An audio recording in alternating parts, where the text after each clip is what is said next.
Pourquoi les élites sataniques ne se cachent même plus? C'est une phrase que j'entends de plus en plus, mais c'est dingue, t'as vu, ils se cachent même plus, tu vois, il y a des rituels, il y a des symboles qui sont aberrants, qui sont flagrants, que c'est quelque chose de satanique, c'est quelque chose de mauvais pour l'humain, on voit clairement les intentions de plus en plus claires. Alors, première question auquel on va répondre dans cette vidéo, déjà, c'est est-ce qu'il existe bel et bien des élites sataniques qui sont là pour nous détruire, nous éloigner du divin? Et si oui, pourquoi elles ne se cachent plus? Qu'est-ce qui fait qu'elles exposent leur plan en pleine lumière?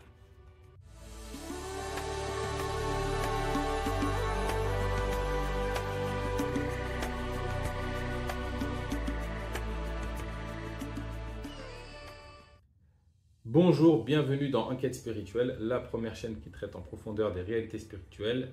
Je m'appelle Bakary et ici je te parle de connaissance de soi et du divin, car c'est en s'éveillant sur ces questions que nous, l'humanité, allons bâtir un monde meilleur et nous rapprocher du divin. Donc si toi aussi tu veux grandir intérieurement, si tu veux t'éveiller spirituellement, je t'invite à faire deux choses.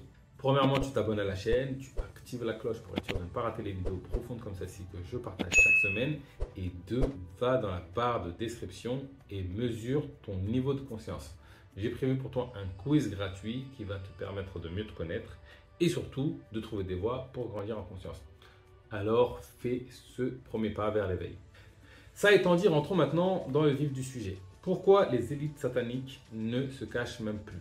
Déjà, est-ce que c'est une réalité, cette histoire d'élite satanique qui s'efforge? En gros, c'est à la tête des États, des gouvernements, se trouvent des entités diaboliques, sataniques, le diable en personne, pourquoi pas. Ceux qui régissent le monde sont quelque part sous l'influence d'entités maléfiques qui cherchent à nous détruire, nous les humains, qui cherchent à nous éloigner du divin, nous éloigner de la vérité, de qui nous sommes, de la vérité de Dieu, qui cherchent à nous même changer nos mœurs, notre façon de penser, nos croyances, de manière à ce qu'on reste mouton et qu'on reste docile et qu'on reste dans l'insouciance, dans l'inconscience, et comme ça notre intention, notre pouvoir créateur, plutôt que de s'en servir pour manifester des choses qui nous plaisent, eh ben on rentre dans des égrégores ou dans des trucs qui ne vont pas dans le sens de ce que moi je veux créer, ce que je veux manifester. Est-ce que c'est une réalité ou pas d'avoir ce genre de concept? Alors clairement, c'est une réalité. Moi, en tout cas, c'est quelque chose que j'observe, que j'ai observé très tôt. Enfin, très tôt, c'est relatif, mais en tout cas, quand j'ai commencé à m'intéresser au monde, là, tout de suite, j'ai vu. Et alors, parfois, ça paraît trop gros. Tu dis, mais non, c'est pas possible. On nous montre à ce point, que si, que ça, tout ce truc-là, c'est pas possible.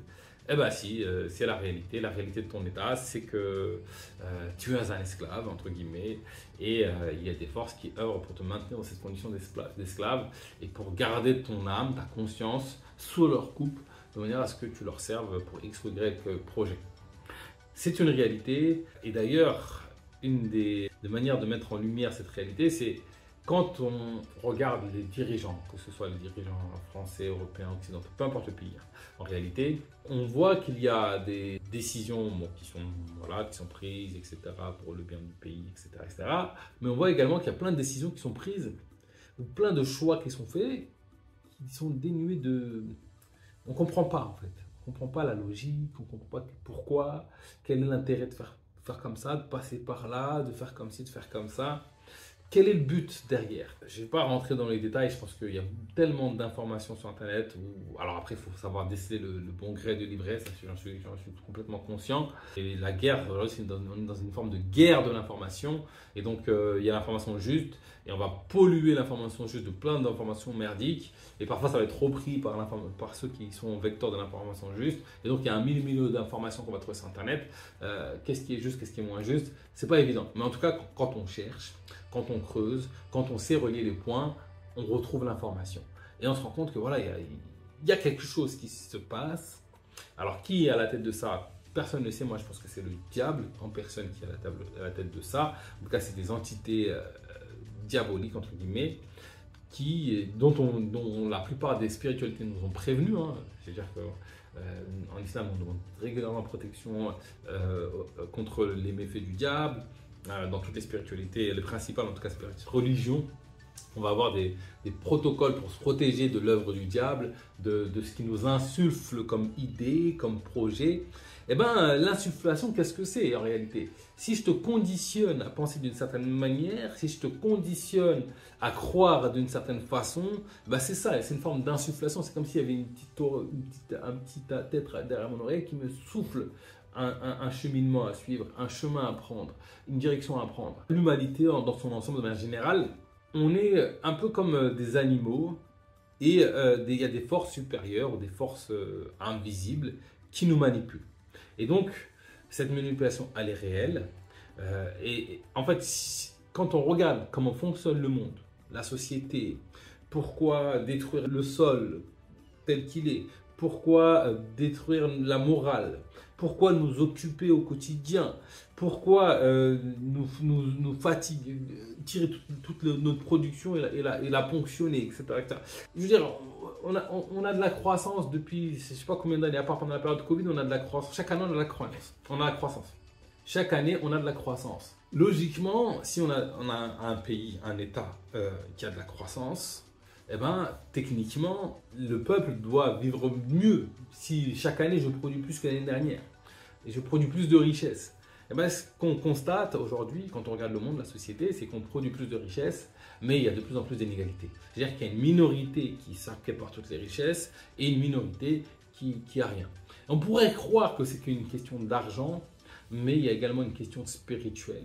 Il y a une question il y a une guerre spirituelle.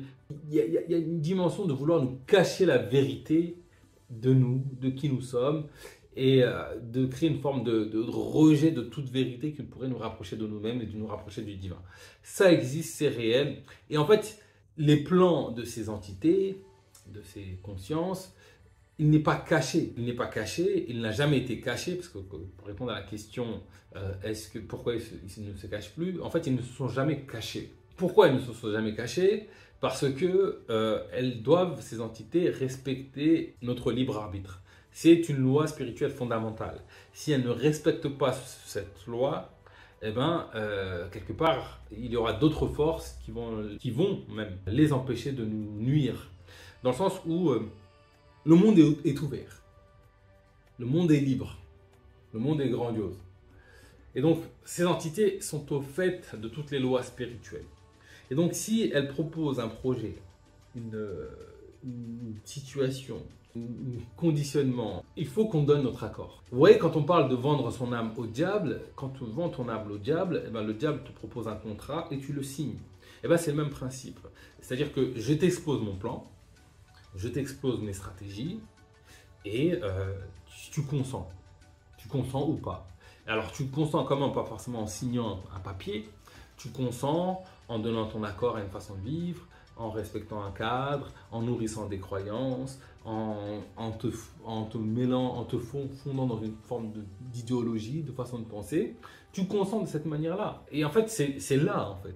C'est-à-dire que rien n'est caché. C'est-à-dire que il ne faut pas que tu puisses reprocher aux divins ou aux anges le fait qu'on t'a mis dans un piège. Ce n'était pas un piège, on t'a proposé un contrat. Tu étais libre de grandir en conscience, d'être clairvoyant et de voir le plan et de dire oui ou non à ce projet, à le nourrir ou à ne pas le nourrir. Tu as choisi de le nourrir. Alors même si ce n'était pas clair, en fait, pourquoi les personnes qui commencent à s'éveiller sur ces questions trouvent ça flagrant? Ils trouvent ça flagrant parce que maintenant que tu es conscient, c'est flagrant. C'est comme si c'était écrit noir sur blanc, mais on est en train de vous enfumer, les gars, en fait. On est en train de vous enfumer. Participe ou participe pas à ce jeu, mais on est en train de vous enfumer. Et donc, ils ne se montrent pas plus qu'avant, ils se sont toujours montrés, ils n'ont jamais rien caché, parce qu'ils respectent le libre arbitre. Et maintenant, le fait que toi, tu sois plus conscient, plus éveillé sur la réalité du monde, fait que tu le vois de plus en plus. Après, l'humain tel qu'il est, on aime s'accrocher à nos illusions ou à nos croyances, et ben on va se raconter plein d'histoires à dormir debout, on va se refuser de voir la vérité en face parce que trop douloureuse. Si je suis dans un navire qui est en train de couler, Je peux me droguer pour pas que je vois qu'il coule, je peux m'anesthésier, faire semblant qu'il coule pas, il coule quand même. La réalité, elle est telle qu'elle est. Je pense qu'il faut savoir voir la réalité telle qu'elle est, parce que c'est comme ça qu'on peut s'en libérer, c'est comme ça qu'on peut la transcender, et c'est comme ça qu'on peut créer autre chose. Même si certaines vérités peuvent faire mal, la vérité c'est qu'il y a des consciences, il y a des forces qui sont sur Terre, et qui ont toujours été là en réalité pour nous détourner du droit chemin, comme chaque religion nous a prévenu. Elles sont là, elles œuvrent, elles contrôlent quelque part le monde, les pays, les États. C'est pour ça qu'on voit beaucoup de rituels sataniques dans les pays, dans les États, dans les monuments, dans les dates choisies, c'est pas au hasard. Elles sont là, ça existe. Et quand on prend conscience de ça, et ben en fait, quand on voit les décisions qui sont prises au niveau en haut, eh ben on comprend la logique de ces décisions. On comprend que le sens de ces...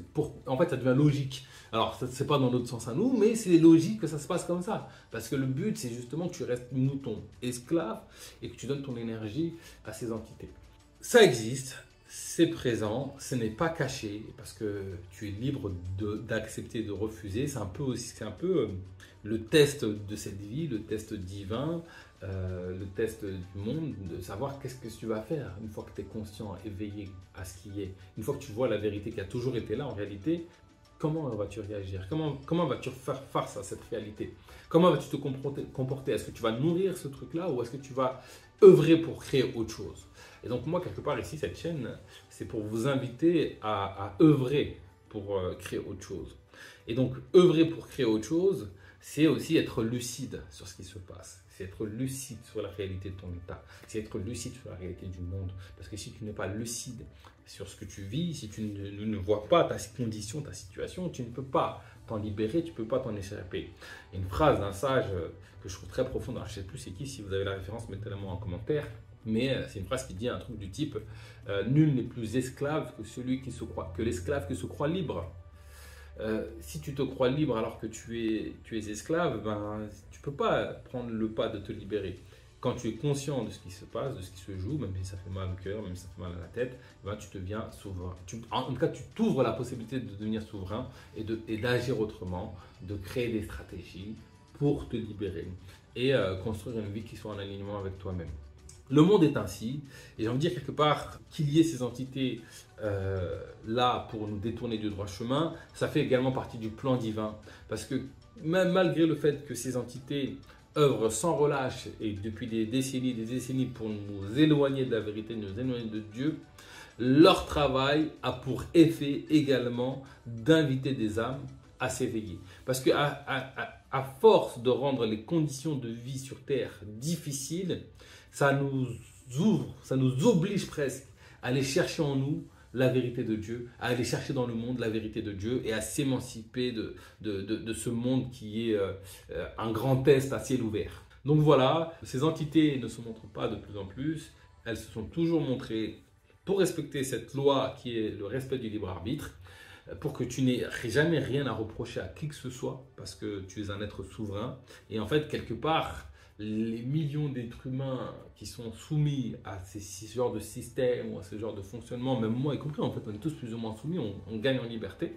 Même si ça a l'air d'être de force, quelque part, il y a une forme de consentement par le fait que les choses sont là, elles sont exposées clairement, le cheminement il est là, la direction elle est claire. Si tu refuses de l'avoir, c'est ton problème. Si tu refuses de considérer cette information, c'est ton problème. Si tu choisis d'agir différemment, c'est également ton problème. Mais en tout cas, toutes les possibilités restent ouvertes. Et donc, c'est important de le savoir. Donc voilà, c'est tout pour aujourd'hui. Si cette vidéo t'a plu, je t'invite à laisser un pouce bleu. C'est très important, ça permet de faire référencer la chaîne. Partage cette vidéo au maximum à toutes les consciences qui ont besoin d'entendre ce message.